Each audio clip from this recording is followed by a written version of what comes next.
प्रकृति नियाल्नु शब्दमा सुन्दा जति सामान्य लाग्छ त्यो प्रत्यक्ष महसुस गर्नु त्यसको सयौं गुणा रमणीय र अविस्मरणीय हुने गर्छ।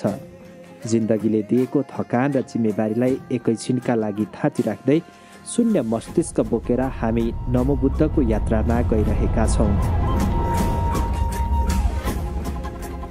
यो हाम्रा लागि सिकाइको यात्रा हो र अविस्मरणीय क्षणहरूको संयोजन पनि।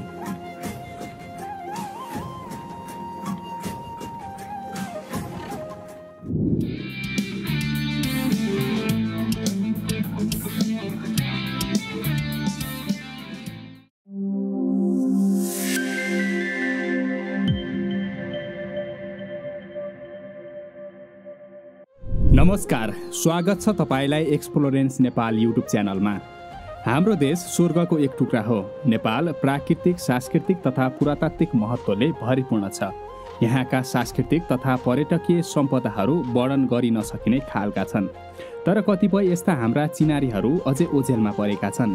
नेपालको सांस्कृतिक तथा पर्यटकीय विविधता अनुपम रहेकोले यसको संरक्षण, विकास र प्रवर्धन गर्दै भिडियो डकुमेन्ट्रीको माध्यमले संसारभर देखाउनका लागि हामीले यो च्यानलको सुरुवात गरेका हौँ।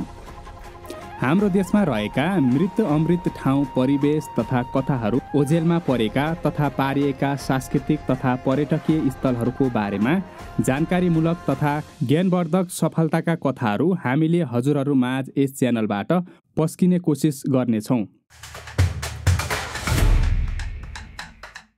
नमस्कार, यति बेला हामी काठमाडौँको तीनकुनेमा छौँ। आज हामी तपाईलाई काभ्रेपलाञ्चोक जिल्लाको ऐतिहासिक धार्मिक स्थल नमोबुद्धको भ्रमणमा लैजाँदैछौँ। नमोबुद्ध पुग्न काठमाडौँबाट करिब 2 घण्टा लाग्ने गर्दछ र यो हाम्रो पहिलो एपिसोड हो। यो भिडियो यहाँहरूलाई के कस्तो लाग्छ तपाईहरूको अमूल्य सुझावको अपेक्षा गरेका छौँ। अब ढिलो नगरी आउनुहोस् हामी सँगसँगै यात्रा गरौँ।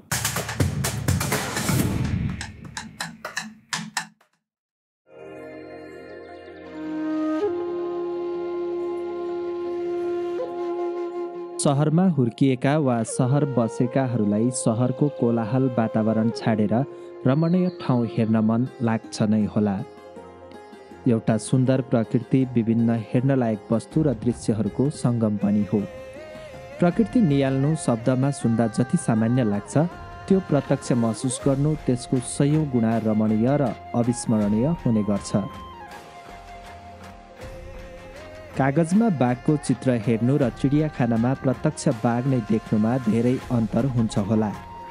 जिन्दगीले दिएको थकान र जिम्मेवारीलाई एकैछिनका लागि थाती राख्दै शून्य मस्तिष्क बोकेर हामी नमोबुद्धको यात्रामा गइरहेका छौँ।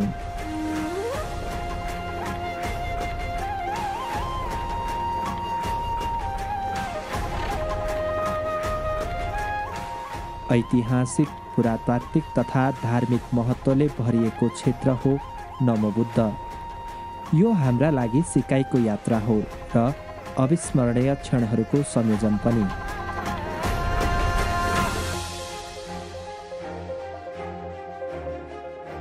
संस्कृतिको त्रिवेणी धामका रूपमा रहेको नमोबुद्ध शान्त, शीतल र रमणीय छ। नमोबुद्ध चर्चित पर्यटकीय गन्तव्यसँगै प्रकृतिको अनुपम उपहार पनि हो, जहाँबाट प्रकृतिका सबै रङहरू अवलोकन गर्न सकिन्छ। काभ्रेपलाञ्चोक जिल्लाको एक मुख्य धार्मिक स्थलका रूपमा चिनिने नमोबुद्ध सांस्कृतिक तथा पर्यटकीय महत्त्वले भरिपूर्ण छ।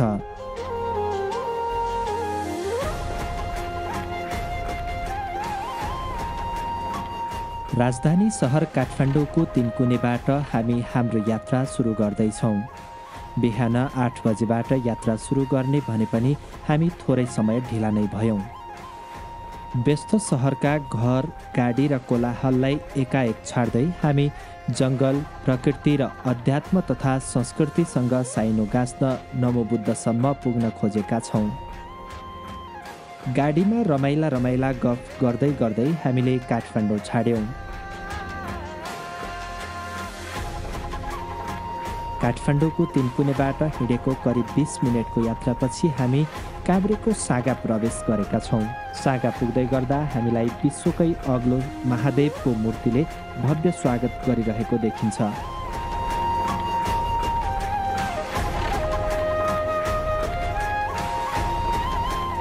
यो काभ्रे जिल्लाको एक प्रमुख सहर बनेपा हो, जुन राजधानी सहरभन्दा एकदम शान्त, सुन्दर र रमणीय छ।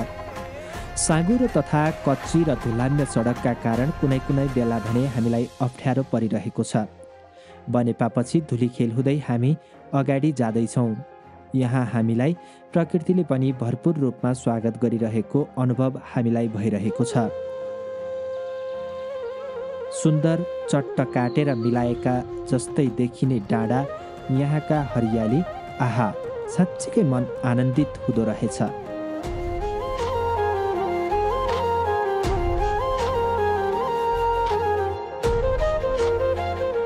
अब भने हामी धुलीखेलको राणाछाप आइपुगेका छौँ। बिहानै एक कप चिया मात्रै खाएर यात्रा सुरु गरेका हामीलाई भोक लागेको महसुस पनि भइरहेको छ। कतैतिर राम्रो खाना खाने होटल भेटायौँ भने खाना खाने तयारी हाम्रो छ। तर धुलीखेल बजार कटेर आइसकेपछि भने खाना खाने ठाउँ कमै भेटिने रहेछन्। यतिखेर हामी काभ्रेको धुलीखेल नगरपालिका वडा नम्बर 9 राणाछापमा आइपुगेका छौँ।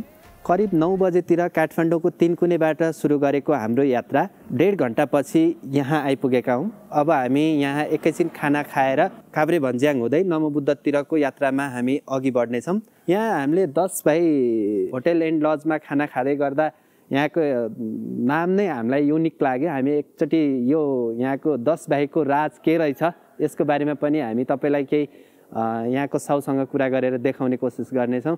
कृपया इन्जोय गर्नुहोस्, हामीले छाडेर कतै नजानुहोस्। आगामी भिडियो नमोबुद्धसम्मको यात्रामा हामीसँगै जोडिनुहोस्। के छ तपाईँको खबर? एकदम ठिकठाक छ हजुर। ल 10 भाइ होटल हजुरलाई स्वागत छ। एकदम धेरै धन्यवाद।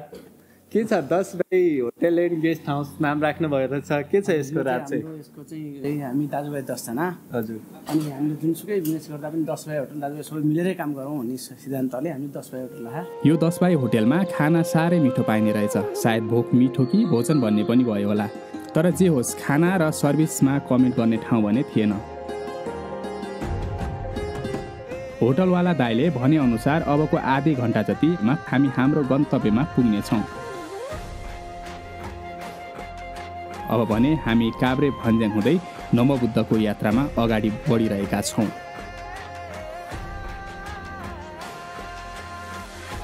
अब भने हामी हाम्रो मुख्य गन्तव्य स्थल नमोबुद्ध आइपुगेका छौँ। नमोबुद्धको दर्शन गर्न पाउँदा साँच्चीकै मन आनन्दित हुँदैछ। हामी चाहिँ काठमाडौँबाट करिब 2 घन्टाको यात्रापछि चाहिँ हामी अहिले चाहिँ नमोबुद्धमा आइपुगेका छौँ। अब नमोबुद्धको कुरा गर्ने हो भने चाहिँ कुनै समय पहिला चाहिँ अब यहाँका एकजना राजा हुनुहुन्थ्यो अरे, उहाँका चाहिँ 3 भाइ छोरा हुनुहुन्थ्यो अरे। त्यसमध्येका चाहिँ कान्छा छोरा चाहिँ अलि चाहिँ सहनशील र एकदम इमान्दार स्वभावको हुनुहुन्थ्यो अरे। अब उहाँ चाहिँ एक समय यो बाटो चाहिँ हिँडेर जाँदाखेरि चाहिँ अब एउटा बगेनी, बच्चासहितको बगेनी भोकाइरहेको अवस्थामा, अर्धचेतन अवस्थामा चाहिँ उहाँले देख्नु भएको रहेछ। देख्दाखेरि चाहिँ अब उहाँलाई चाहिँ दया आएछ। त्यो दया आउँदाखेरि चाहिँ उहाँले चाहिँ आफ्नो तिग्राको मासु चाहिँ काटेर चाहिँ बगेनीलाई खुवाउनु भएको रहेछ। र त्यसपछि चाहिँ उहाँले चाहिँ आफ्नो सम्पूर्ण शरीर नै बाघलाई नै खानका लागि चाहिँ उहाँले चाहिँ समर्पण गर्नुभएको रहेछ। र त्यसपछि केही समयपछि चाहिँ त्यो कान्छा चाहिँ राजाका छोरा चाहिँ अर्को जुनीमा चाहिँ गौतम बुद्ध भएर जन्मिनु भएको रहेछ। र त्यो बाघको चाहिँ बच्चाहरू चाहिँ उहाँका शिष्य हुनुभएको रहेछ। र त्यसै किंवदन्ती अनुसार यस ठाउँको नाम चाहिँ नमोबुद्ध रहन गएको भन्ने चाहिँ छ।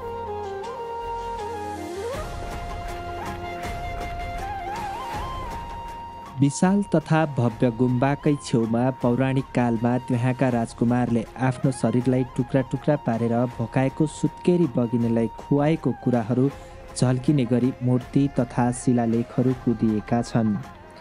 त्यसकै छेउमा सोही बाघको गुफा समेत रहेको छ, जसलाई यहाँको स्थानीय सरकार र स्थानीय जनताहरूले राम्रोसँग संरक्षण गरेका छन्। गुफाकै मुनितिर दानी राजकुमारको समाधिस्थल पनि छ। हामी तपाईलाई त्यहाँ पनि पुर्याउनेछौँ।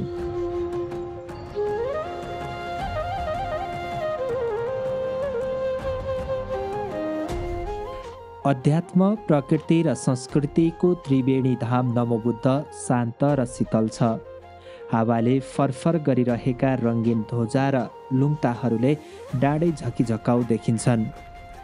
त्यहाँ जाँदै गर्दा देखिएका र डाँडाभरि टाँगिएका लुङदारहरू, रुखमा टाँसिएका तस्बिरहरूले हाम्रो मनमा अनेकन प्रश्न तेर्स्याइरहेको छ।